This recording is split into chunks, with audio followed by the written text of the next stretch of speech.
25% 상호관세 부과가 일주일 앞으로 다가온 가운데 트럼프 미국 대통령은 돈을 내면 관세를 낮출 수 있다며 우리나라를 거듭 압박하고 나섰습니다. 정부는 대미 투자 확대와 비관세 장벽 완화를 고심하고 있습니다. 취재기자 연결해서 알아보겠습니다. 박기환 기자, 먼저 트럼프 대통령이 한국과의 관세 협상에 대해서 어떤 이야기를 했죠? 네, 앞서 일본은 5,500억 달러, 우리 돈 760조 원에 달하는 투자와 쌀 수입 확대를 약속하고 관세를 15%로 낮추는 데 성공했습니다. 트럼프 대통령은 다른 나라도 마찬가지로 돈을 주면 관세를 인하받을 수 있다고 설명했습니다. 또 일본이 약속한 투자가 사이닝 보너스라고 언급했는데요.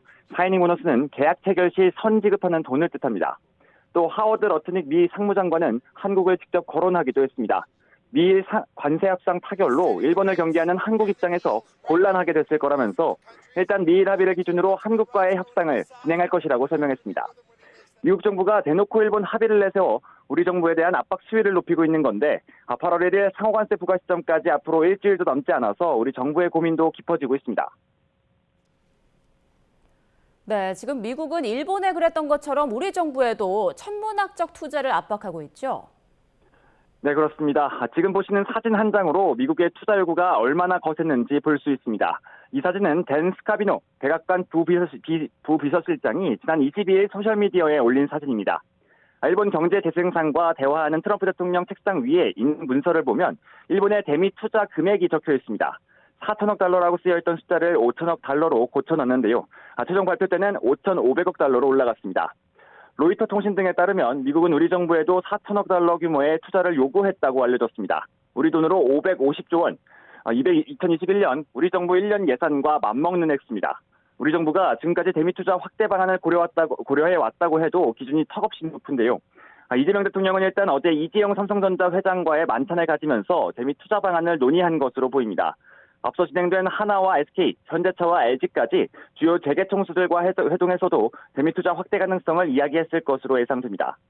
미국과의 통상 협상에 가져가야 할 과제는 더 있습니다. 먼저 트럼프 대통령은 지난 22일 SNS에서 시장 개방에 동의하는 나라의 관세만 낮추겠다고 밝힌 바 있습니다. 실제 일본과 협상에서도 미국의 쌀과 자동차 등 수입 확대를 약속받았습니다. 우리나라의 경우에도 대표적인 수입 규제가 적용되는 건 역시 쌀인데요. 다만 전체 쌀 수입량만 정해둔 일본과 달리 우리나라는 미국과 중국, 호주, 필리핀 등 5개 나라에 각각 수입 쿼터를 정해뒀습니다. 미국의 수입량만 늘리려고 해도 다른 나머지 나라들과 대협상이 불가피한데 그럴 시간이 현재로서는 없습니다. 또 미국에선 30개월령 이상의 소고기 수입 규제와 GMO 농산물, 또 정밀지도 반출 등의 규제 완화도 요구한 것으로 알려져 있습니다. 오늘 오후에 진행되는 통상대책회의에서도 대미 투자 규모 확대 방안은 물론 쌀 수입 확대 같은 비관세 장벽 논의가 이어질 것으로 전망됩니다. 남은 시한은 엿새 우리 정부 입장에서는 조바심이 날 수밖에 없는 상황인데요. 전문가들은 일단 시간에 쫓겨서는 안 된다고 조언합니다. 직접 들어보시겠습니다. 선거도 참패했고 시간도 없고 궁지에 몰리다 보니까 일본이 그렇게 퍼준 게 아닌가라는 생각이 들어서 8월 1일이라는 그 시간을 데드라인으로 두고 협상하는 당국자들이 쫓긴다는 느낌을 가지면 그러면은 협상 결과가 좋게 나올 수는 없거든요. 미국의 관세 압박 속에서 우리 경제의 기둥인 수출을 지키기 위해 정부가 어떤 대안을 내놓을지 주목됩니다. 지금까지 YTN 박경입니다.